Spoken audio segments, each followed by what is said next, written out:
What's up, guys? Sub-Zero here, back for another VOD review. Today is patch day. If you guys didn't catch the patch notes, maybe if somebody reminds me, I'll have them in the description. It was a middling patch, I would say. You know, from a perspective of changes, I think most of the changes they made were good, but they didn't completely shift the meta. We are getting towards regionals and world competitions, so obviously they aren't just going to like completely destroy the meta one direction or the other, nerf a comp into oblivion or buff one into the most broken comp in the game. So overall, the meta is, I would say, pretty stable with some notable stuff changing. We are watching Jazlatte, by the way. This is a player who usually plays on the Taiwanese server, also sometimes plays on the Chinese server. Very, very strong player, has been to multiple world championships, and has done quite well in his own region and internationally. First big decision in the game here is actually, what do you want to hold in this situation? You have basically a Sterax open here. You have Ash pair here, and it almost looks like he's not interested in holding onto the Ash. I love holding onto the dragons, of course, and yeah, he's just gonna hold on to this blaster opener plus this stuff. I'm kind of interested on the Zoe hold. Maybe you could have held on to like a Warwick, because we had Warwick in that last shop. Warwick, I feel like, fits a bit better with this opener than Zoe does if we're thinking about playing into AD. Also, as you can see in the bottom left thingy down below me, I am doing another sponsorship that is connected to a coaching giveaway. So when the QR code pops up, you scan that and download Monopoly Go. There are all these different levels you can see here: reach board 18, reach board 31. I just started this up the other day, so we got a lot more of them.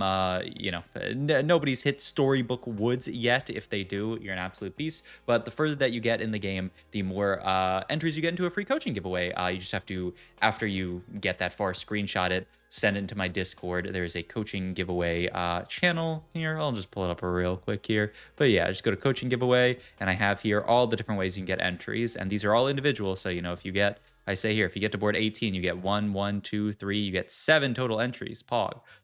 So yeah, check it out. All right, first augment here. Crown guarded, you have my sword and shields up. You have my sword, tends to not be amazing early. We do have this like full Sterax here, so I don't know what our direction really is here. I guess you could take it. We also have, of course, the artifact anvil. Interesting. I was thinking maybe crown guarded, and then you look towards maybe like a warrior's angle with that, but it really looks like he's it really looks like Jazlatte is angling shields up here, which is interesting pick in this spot. I mean, certainly a decent augment, and yeah, he's just going to all in on this setup here. Can't really play Vampiric Scepter Warwick reroll because there is no more Vampiric Scepter, but we'll see what we want here. I don't know, a trench coat for frontline maybe, or just if you really want to invest in the Warwick, yeah, the mittens. This might be a Warwick reroll game. We have 2 Warwicks to start, and we just have shields up. And to Jazlatte, that is enough. Enough. That is enough to, yeah, look at this. He's just gonna put in a planner. Vertical Vanguard Warwick reroll, just straight from rip. So interesting, probably the biggest change, and I did want to go check out stats tech shields up. It looks pretty good, 4.4 at 2-1, so it looks solid. But probably the biggest change of this patch is they really hard buffed Warwick, because like I said, they got rid of the Vampiric Scepter. They said, you know, Vampiric Scepter just has way too much synergy with Warwick this set, so we're gonna get rid of this Ornn artifact and just say you can't get it anymore. Now, interesting, they said they're going to bring it back next set, very likely. So it's not like they think it's fundamentally problematic to be in the game. It's just that they feel like it's kind of bad that there's only like 1 unit in the entire set that uses it, which I think makes decent sense. Though, I don't know, I feel like they might run into that same issue in set. Like, I feel like it's not that likely that you will find units that really use this. But I mean, we'll see, I guess, whatever next set looks like. I'm so hyped for set 13. They've already said it's gonna be arcane themed, but we can yap about that another day. So already the opener looking decent. The Warwick 2 with the mittens doing pretty good work. You know, I mean, the mittens make sense on Warwick. We can do, I mean, why not actually? We're early on into a patch, so the data isn't going to be all the way there. But let's do a quick like check here. Just throw Warwick 3 with item count 3 into the planner here. Yeah, only 3.8k games, but you can just look at items here. The statistics really like Building Titans. They say Gwinsu is fine on him. A lot of positive delta, which really looks like Rapid Fire Cannon looks good, and I went to sort by just Ornn as well. Mittens, okay, so Mittens looks like one of the better artifacts on him. Once again, obviously, we're really low sample this early on into the patch, so hard to, you know, I mean, probably don't build Talisman or Fish Bones onto him. That sounds wild. But, I mean,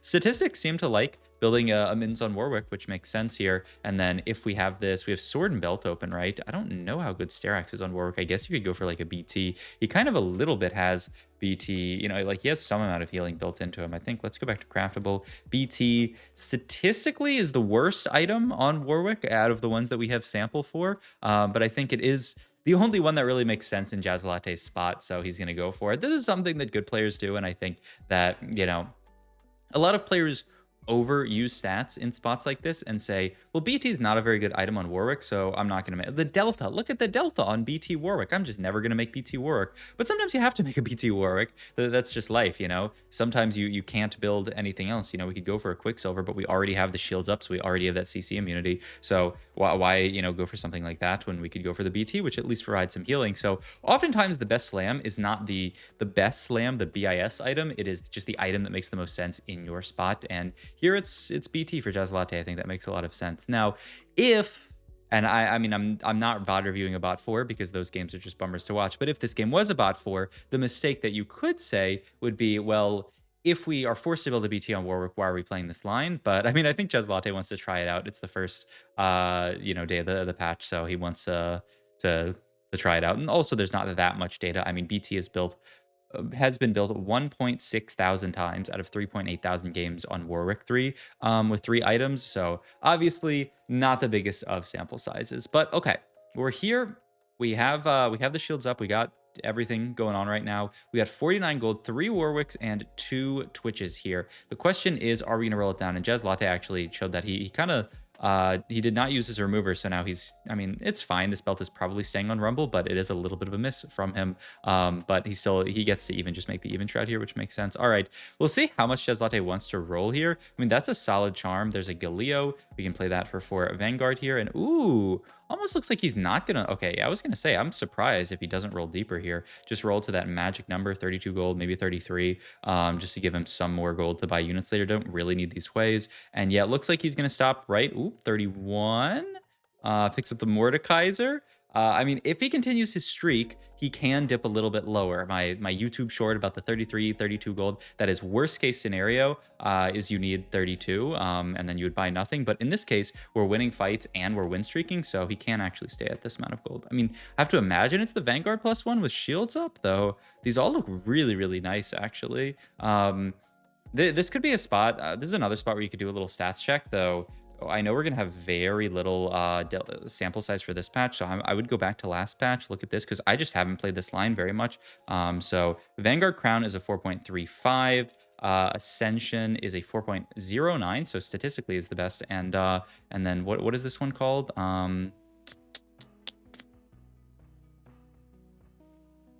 Big Shield. I guess we can just look through prismatics. I do this to farm the YouTube comments, except I'm gonna know it, so I can't even farm YouTube comments with this. Where is it? Prismatic, invested, immovable object, 4.30. So statistically, this is the best one. Now, is that what we're gonna take here? The answer is yes. Sometimes stats are just stats.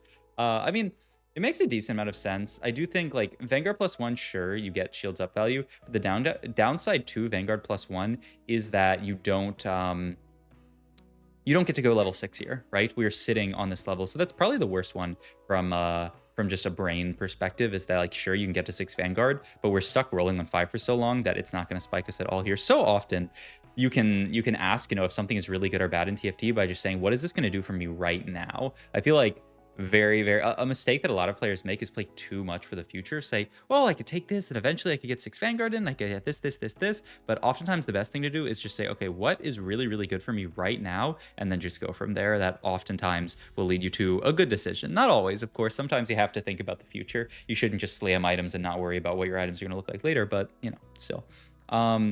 Okay, this guy does have this augment, which I've already forgotten the name. Immovable object. I had it on the other monitor.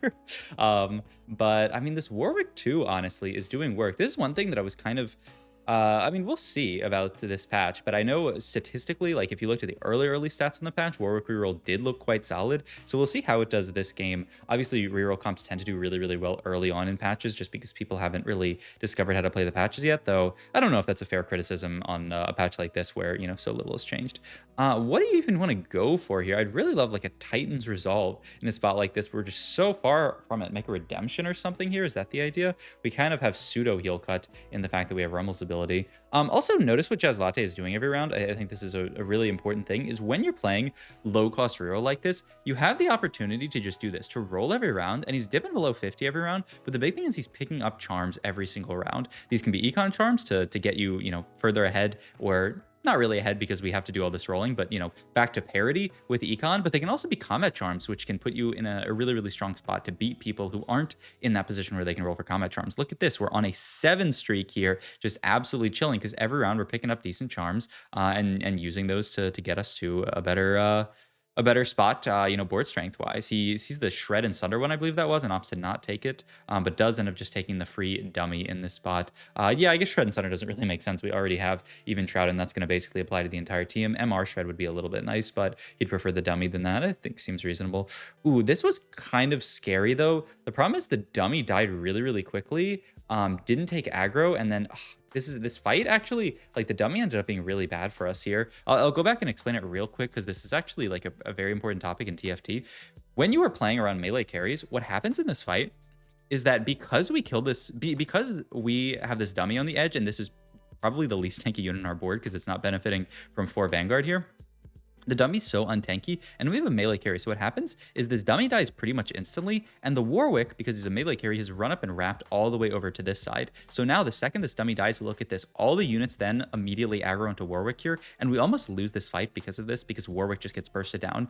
Conversely, notice Blitzcrank's still alive way after the dummy was killed, just because obviously the Warwick's getting focused, and because obviously, the dummy died first. But I think actually if he had just shifted the Blitzcrank out to the edge there instead of the dummy, that fight would have been a lot less close.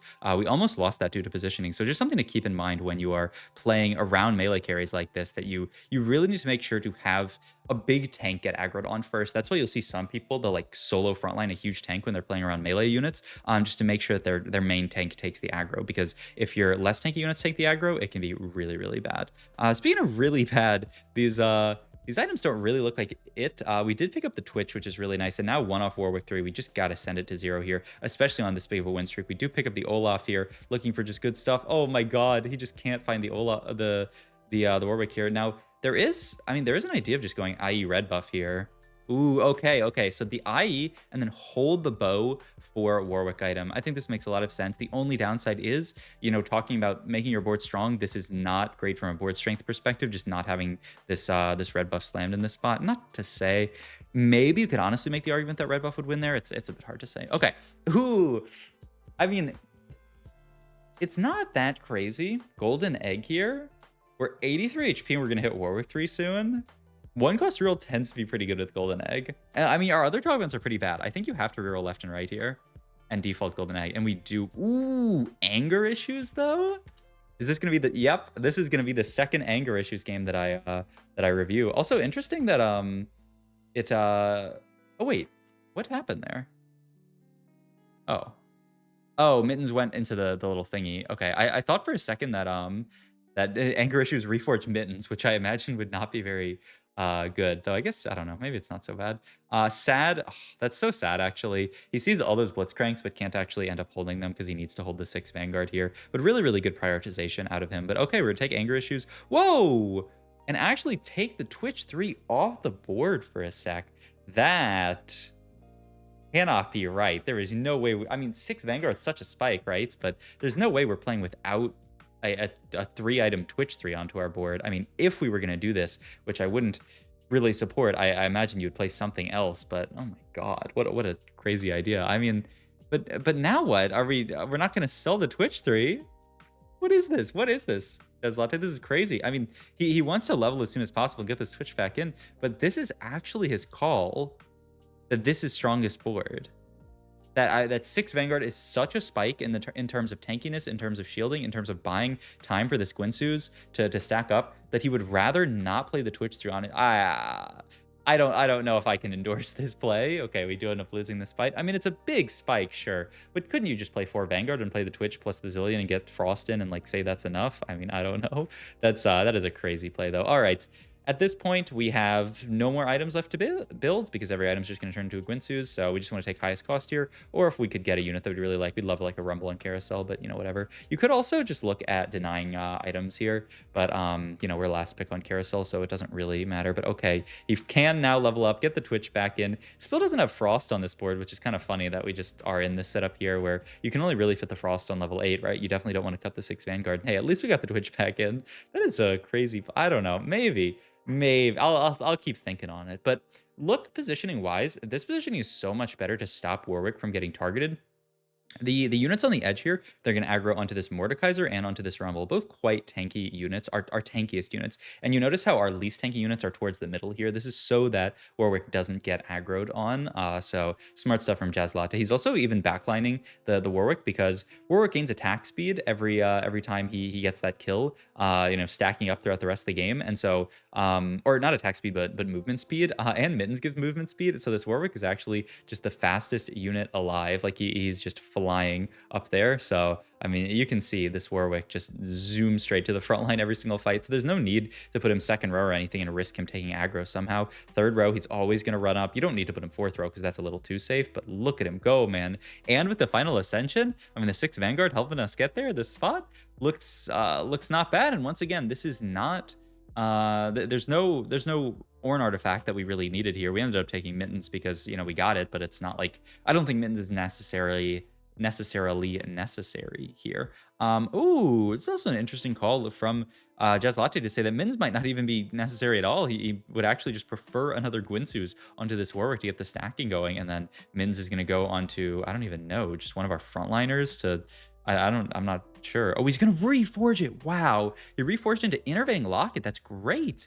He's just going to put these items on Mordekaiser and then move them to Rumble 3. The second we have Rumble 3, rolls once, finds Rumble 3. And yep, now these items are going to go into him. Wow. So yeah, his idea is that at this point, the stats that Mittens gives, I just want to look up all the exact stats that Mittens gives. Because, I mean, it's giving so much attack speed. I mean, it just gives attack speed, right? 60% attack speed, and then gives them increased movement speed and immunity to chill. This was the kind of awkward thing this entire game, is that the immunity to chill didn't really do much because we have the QSS effect from the shields up. But yeah, he says 60% attack speed. Who cares? I would prefer just get attack speed from these Guinsoo's. How much attack speed? It's 5% per Guinsoo stack, right?